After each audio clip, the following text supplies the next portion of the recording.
સાવરકુંડલામાં મામલતદાર કચેરીમાં એક જાગૃત નાગરિક દ્વારા વિડીયો વાયરલ કરવામાં આવ્યો। સાવરકુંડલાને કલંકિત કરતા કોન્ટ્રાક્ટરો ઉપર પગલાં ભરવામાં આવશે કે કેમ તેવા સવાલો સોશિયલ મીડિયામાં ઉઠી રહ્યા છે।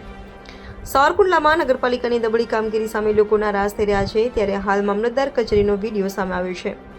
મામલતદાર કચેરી પીસીસીનું કામ ચાલી રહ્યું હતું, ત્યારે જાગૃત નાગરિક દ્વારા નબળી ગુણવત્તાવાળી રેતીનો આક્ષેપ કરતો વિડીયો વાયરલ કરવામાં આવ્યો। તેઓનું કહેવું હતું કે કાળી રેતી ક્યાંય મળતી નથી, તો રેતી આવી ક્યાંથી? Reporter Sanjay Vaghela, Gujarat crime news, Amreli.